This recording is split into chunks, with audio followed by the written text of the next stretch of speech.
हे मान्यच आहे. बाबासाहेबांनी त्या वर्गाला, त्या माणसाला तो आत्मविश्वास, ती संधी दिली की तुम्ही मुख्य प्रवाहात यावं, याच्यासाठी आरक्षण ही संधी आहे. पण प्रश्न हाच आहे, कोंडरे सर, मला तुम्हाला हे विचारायचं आहे, आरक्षण हेच सर्वस्व आहे? आरक्षण म्हणजेच आता जगातलं अंतिम सत्य आहे? आपल्या दुखण्यावर, आपल्या वेदनेवर, आपल्या संकटावर, आपल्या सगळ्या गोष्टींवर एकमेव उत्तर आरक्षण हे 4 अक्षर आहेत. हे योग्य आहे का?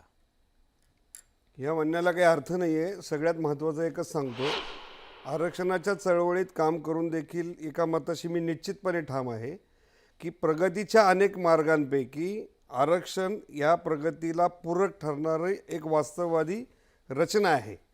याचा अर्थ तेच सर्वस्व आहे असं जर तुम्ही म्हणायला गेलात तर मी आजही महाराष्ट्र सरकारच्या सरकारी सेवेतला आकडा सांगतो तुम्हाला. तो 20 लाख त्यांच्या सँक्शन पोस्टपैकी 14 लाख लोक भरलेली आहेत आणि उर्वरित जिल्हा परिषद आणि तत्सम ज्या सेवा आहेत महापालिका वगैरे मिळून साधारणतः एक 35 लाख लोकसंख्या ही फक्त सरकारी नोकरीमध्ये कव्हर आहे. याशिवाय ज्या शैक्षणिक सवलती आहेत त्यामध्ये आपल्या 12वीच्या परीक्षेला साधारणतः 17 लाख लोक दरवर्षी बसतात. म्हणजे तेवढे लोक प्रोफेशनल कोर्सला जातात, 17 लाख दरवर्षी. त्यामुळे 17 लाख लोक ती आणि त्याचबरोबर ही आरक्षणाच्या बाबतीतली नोकरीतली 35 लाख एवढ्याच संधी तुमच्याकडं आरक्षणाच्या माध्यमातून उपलब्ध आहेत.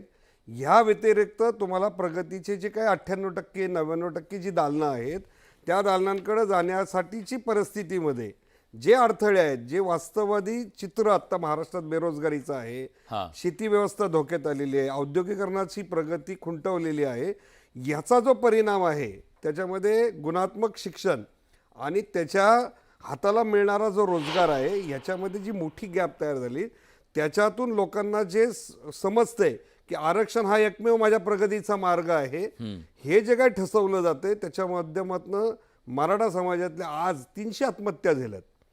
आज एक ओबीसी मुलांनी जे काही लातूरमध्ये आत्महत्या केली, घातक आहे. मी आजही महाराष्ट्राला सांगतो की आपल्या देशामध्ये 103व्या घटना दुरुस्तीनंतर आपल्या देशातला एकही जात आणि धर्म आणि पंथ शिल्लक नाही की ज्याला आरक्षण नाही. प्रमाण कमी जास्त आहे. संधी कुणाला मिळणार आहे? त्या त्या प्रवर्गातल्या मेरिटधारक विद्यार्थ्यांना मिळणार आहे.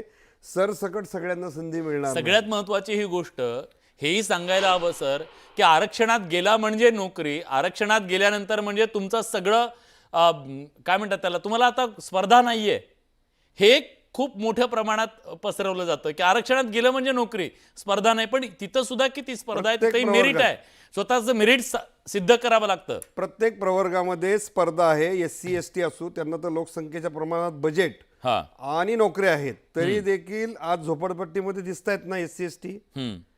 त्याच पद्धतीने ओबीसीची परिस्थिती तीच आहे, मराठ्यांची पण परिस्थिती तीच आहे. त्यामुळे संधी ही पाठीमागं मांडणाऱ्या माणसाला पुढे आणण्यासाठी आरक्षण आहे. परंतु आरक्षण प्रगतीची सर्वांगीण दालना आहे असा जर आपण समज करणार असेल तर हा व्यवस्थेचा पराभव आहे आणि ती व्यवस्था दुरुस्त करण्याचं आव्हान नव्या तरुणांनी स्वीकारलं पाहिजे असं मला वाटतं. राजाराम पाटील आपल्या सोबत आहेत. राजारामजी, तुम्ही गेली अनेक वर्ष या चळवळीमध्ये काम करताय, सामान्य माणसाचा आवाज बुलंद करण्याचं काम करताय, पण आज आपलं आरक्षण टिकवायचंय, त्याच्यासाठी माझा जीव गेला तरी बेहत्तर, मी प्राण द्यायला तयार आहे, ही काय अस्वस्थता आहे? तुम्ही त्या समाजातले आहात, काम केलंय म्हणून मी तुम्हाला विचारतोय. मला ती समजून घ्यायची आहे, ही टोकाची मानसिकता नेमकी काय आहे आणि का तयार झाली आहे? आता बघा की हा आरक्षणाचा संघर्ष आहे, यामध्ये पहिल्यांदा कोकणातल्या माणसाला तुम्ही संधी दिलेली आहे. तर इथे प्रश्न असा आहे की आम्ही आमच्या जमिनी, पाणी, जंगलं ही कुळ कायद्यामध्ये लढून मिळवली आहेत. त्यामध्ये कुणबी आहेत, आगरी आहेत, भंडारी आहेत. आणि ज्या आता काय थोडंफार स्थानिक स्वराज्य संस्थांमध्ये आमचं जे आरक्षण होतं ते या कुणबी दाखल्यांमुळे जाणार आहे. आणि विषमता आमच्याकडे स्पष्ट आहे. मराठा वैश्य हे खोत जमीनदार सावकार म्हणून कोकणात आम्हाला छळत होते. आम्हाला खाण्या म्हणजे जगण्या इतकं अन्न नव्हतं. आणि आज या दाखल्यांमुळे जर आरक्षण गेलं तर आमचं सगळं अस्तित्व संपणार आहे.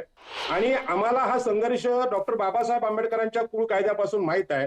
आणि म्हणून कुणबी हे शूद्र आहेत, कुणबी हे नोकर आहेत, कुणबी हलके आहेत, चाकर आहेत, वेठबिगार आहेत. कुणबी आणि मराठे एक होऊ शकत नाहीत, हे आमच्याकडे सिद्ध झालेली गोष्ट आहे. आणि म्हणून हे दाखले जर आले आणि आमचं स्थानिक स्वराज्य संस्थातलं आरक्षण गेलं तर कधीच आम्ही मुंबईचे असून मुंबईमध्ये आगरी, कोळी, बंडारी, इष्ट इंडियन, आदिवासी हे भूमिपुत्र असून इथं कधीच आमचा मुख्यमंत्री झाला नाही, महसूल मंत्री झाला नाही. उरल्या सुरल्या महानगरपालिकेतलं राजकीय आरक्षण केलेलं आहे. शिक्षण अजून पोहोचलेलं नाही. मंत्रालयापासून कुळाबा कोळीवाडा 1 किलोमीटर आहे, पण तिथे अजूनही शिक्षण पोहोचलेलं नाही. इथल्या कोळीवाड्यांमध्ये, इथल्या गावठांमध्ये पोहोचलेलं नाही. आरक्षणाचा अर्थ लोकांना कळलेला नाही. आणि अशा स्थितीत एका बाजूने हे दाखले देणं म्हणजेच रामायणामध्ये शंभुकाचा वध जसा झाला, महाभारतामध्ये एकलव्याचा अंगठा कापला, हीच पद्धत आज सुरू झाली आहे. या विषयावर ही जी आर्थिक, सामाजिक, धार्मिक विषमता आहे ही मांडली गेली पाहिजे. आणि खरोखर ओबीसींचा हा मृत्यूच आहे.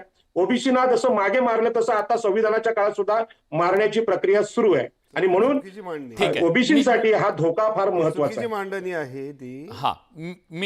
तुम्ही तुमची एक छोटीशी कमेंट मला लाखे पाटलांकडे द्यायचं. कशी चुकीची? कोकणामधला कुणबी समाज आणि मराठा समाज हा स्वतंत्र असल्यामुळं कोकणात हे दाखलेच दिले जाणार नाहीत. त्यामुळं कोकणामधले आगरी, कोळी किंवा कुणबी समाज असेल ते आजही संरक्षित आहे, हे मी पहिली गोष्ट नमूद करतो. आणि कुणबी प्रमाणपत्र मिळून तुमच्या वाट्यामध्ये येतोय ही जी काही भावना तयार केलेली आहे त्याला अर्धा मिनिटाचीच सांगतो की जे वाढीव आरक्षण दिलेलं आहे त्याच्यामुळं 50%ची कॅप संपल्यामुळं तुम्हाला जे धोका वाटतोय तशा पद्धतीचं चित्र आता नाही आहे. आणि जो समज दोन समाजामध्ये तयार होतोय त्याला अनेक कारणं आहेत. त्याच्यासाठी ही चर्चा आज एवढ्या मुद्द्यावर आहे तर तेवढ्याच मुद्द्यावर करू, ठीक उर्वरित आपण आहे, ठीक नंतर आहे, करू. ठीक आहे. लाखे पाटीलजी, मला तुम्हाला विचारायचं, तुम्ही मराठवाड्यातले आहात.